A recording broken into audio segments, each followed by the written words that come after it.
Okay, let's solve some more examples on the constant equations. Okay, let us take example number 3. Now see, the question is like this. These are the basic questions from H.C. Verma itself. Let's solve the question number 2 and question number 3.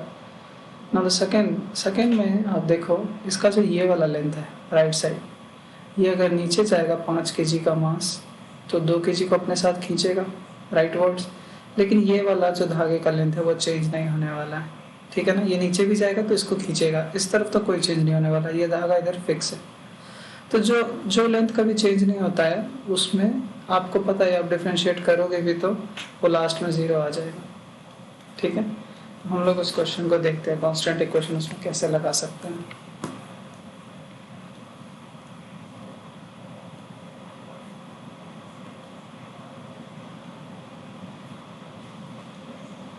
इस तरफ धागे को fix कर दिया है, ये धागा यहाँ से चलता है, ठीक है। यहाँ पे कर्ल होके नीचे एक और पुली है, ठीक है।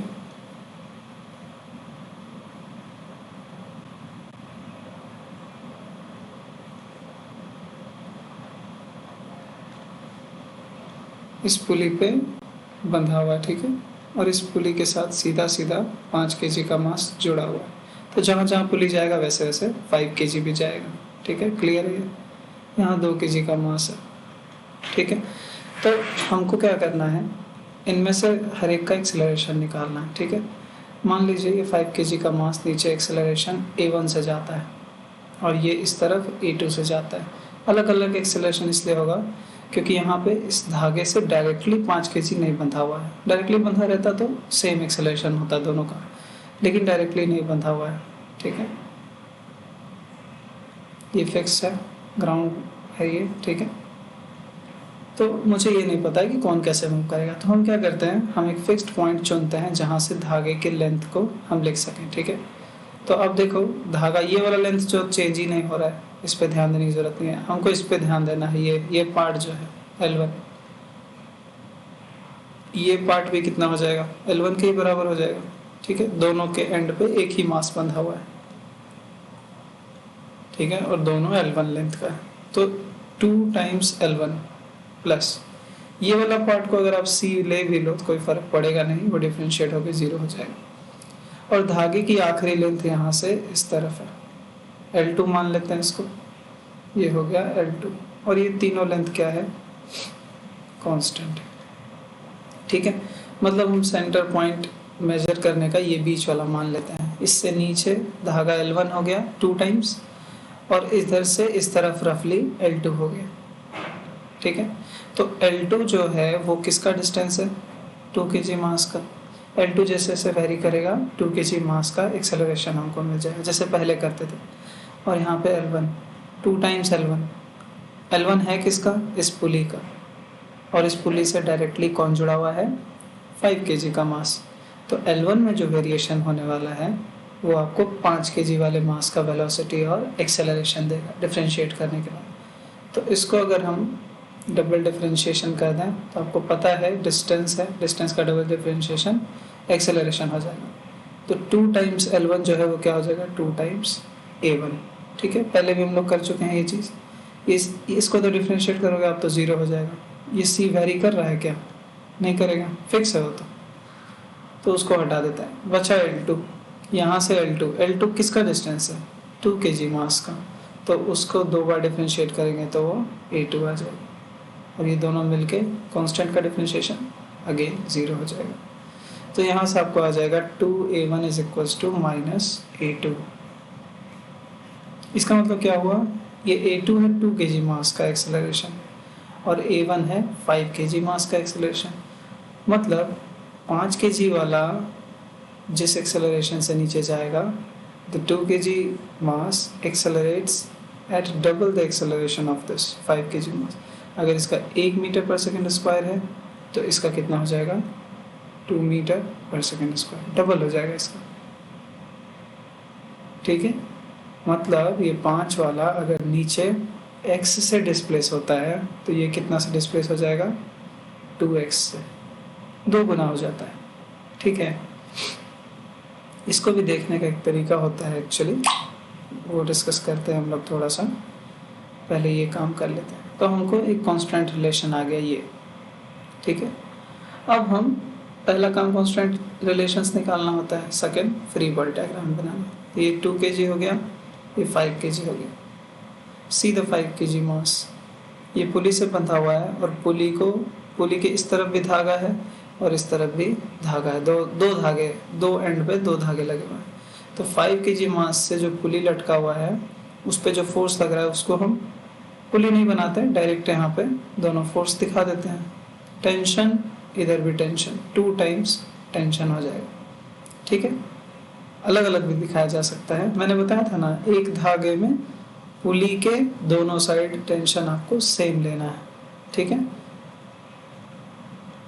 इधर भी टी, इधर भी टी, देखो टी हो गया, ये टी हो गया, टी टी 2T हो गया।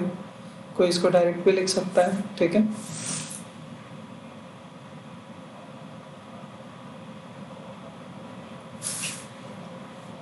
तो ये 2T हो गया और 5 kg पे नीचे तो अपना 5G लगेगा ही, और इन फोर्सेस के बावजूद ये नीचे एक्सेलरेटेड है A1 से। तो क्या इक्वेशन हो जाएगा इसका, 5G minus 2T is equal to 5 into A1। ये इक्वेशन नंबर 1 हो गया। अब ये 2 kg मास को आप देखो, 2 kg मास पे सिर्फ इस तरफ धागे का टेंशन ही है, देखिए फिगर है ना, और कोई फोर्स नहीं है। नीचे 2G लग रहा है लेकिन एक्सेलरेशन से उसको कोई मतलब नहीं है, क्योंकि एक्सेलरेशन इधर है A2, ठीक है। और A2 कितना है, A2 है ट्वाइस A1, है कि नहीं। हमने कांस्टेंट इक्वेशन निकाला ऊपर, तो हम क्या लिखेंगे, T इक्वल्स टू 2A1, ठीक है। अब आप देखो कैंसिल हो जाएगा आराम से, यहाँ 2T है, यहाँ T है, इस पूरे इक्वेशन को आप 2 से मल्टीप्लाई कर दीजिए, तो यहाँ भी 2 आ जाएगा और यहाँ भी 2 आ जाएगा। तो ये 2T कट जाएगा अगर हम दोनों इक्वेशंस को ऐड कर दें तो, क्योंकि यहाँ पे माइनस है, यहाँ पे प्लस है। ये हो गया 5G is equals to 5A1 plus 2 2 जा 4A1, ये कितना आ जाएगा 9A1, ठीक है। यहाँ से A1 कितना आ जाएगा 5/9G, ठीक है। फिर किसी एक को आप किसी एक में डाल दो, वहाँ से टेंशन भी निकल आएगा, ठीक है। और याद रखना है A2 का एक्सेलरेशन ट्वाइस A1 होगा, ठीक है। 2 kg वाला मास ट्वाइस एक्सेलरेशन से मूव करेगा 5 kg वाले मास के कंपैरिजन में, okay. Now there is another way of seeing these things, okay. I was telling earlier, this is 2 kg mass, this is the pulley,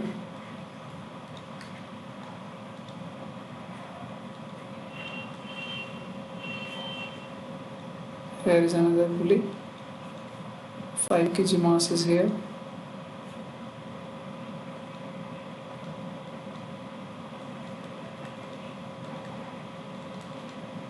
this is fixed here, okay. now अब जरा ध्यान दो, मान लो इस 5 kg मास को नीचे खींच लेते हैं X से,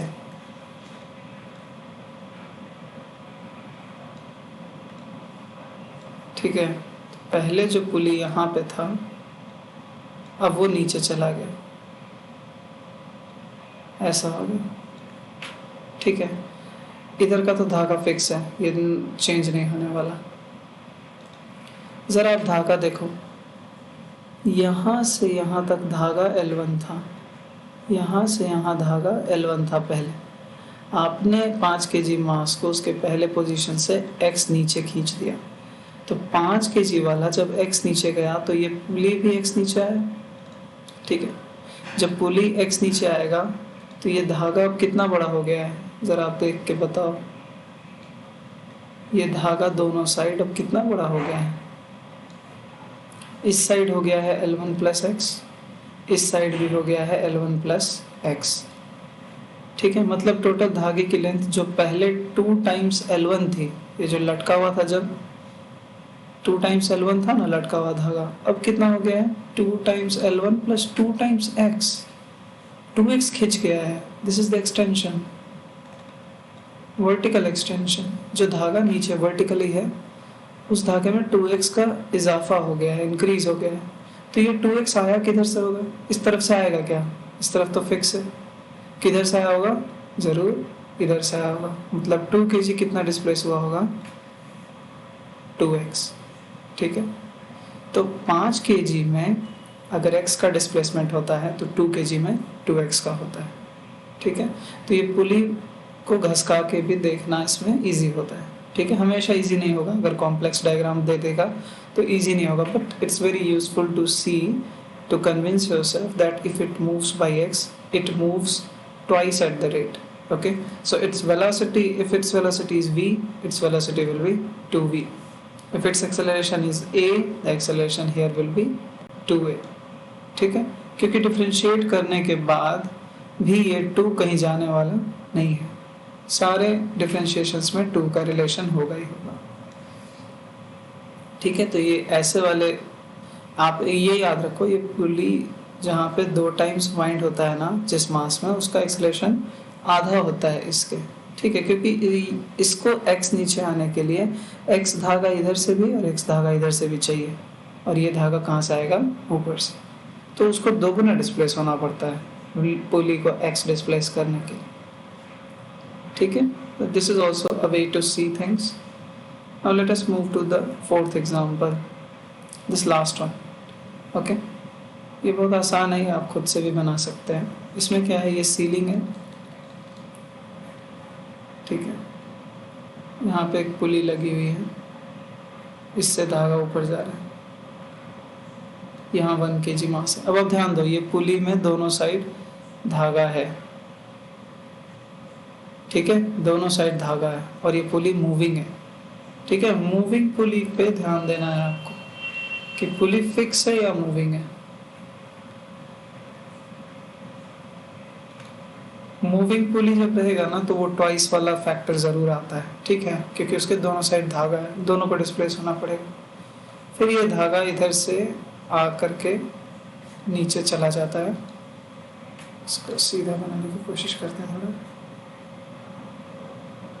ये एक दूसरा पुली है जो यहाँ पे फिक्स है, और यहाँ से एक मास लटका हुआ है 2 kg का, 2 kg का। Okay, so this is the block A, this is the block B. अब आप देखो, ब्लॉक बी जो है सेकंड 2 kg वाला, इसमें एक ही तरफ टेंशन है, ऊपर धागा लगा हुआ है।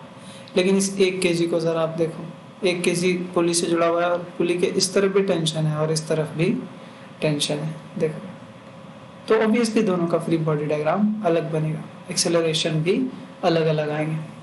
तो हम यहाँ से देखते हैं। ठीक है, ये बढ़िया पॉइंट है। तो इस पॉइंट से ये धागा का लेंथ मान लो आप LB है। ठीक है, क्योंकि धागे के एंड में B ब्लॉक बंधा हुआ है, इसलिए इसको LB नाम दे देते हैं। और ज़रा इधर देखो, इसको हम L1 ले लेते हैं। तो यहाँ से ये धागा हुआ और एक इधर भी है, तो एक L1 और आ जाएगा। ठीक है, ये कॉर्नर वालों पे इतना ध्यान देने की ज़रूरत नहीं है, ये तो चेंज होगा नहीं। ठीक है, और पुली से डायरेक्ट 1 kg बंधा हुआ है, तो जैसे पुली मूव करेगा वैसे ही 1 kg का मास भी मूव करेगा। तो इसको हम LA नाम दे देते हैं। ठीक है, ब्लॉक ए और ब्लॉक बी के नाम पे। तो धागे का टोटल लेंथ कितना हो गया? LA सबसे लेफ्ट वाला, फिर बीच वाला भी LA ही है, प्लस ये एंड वाला LB है, ये कांस्टेंट होगा।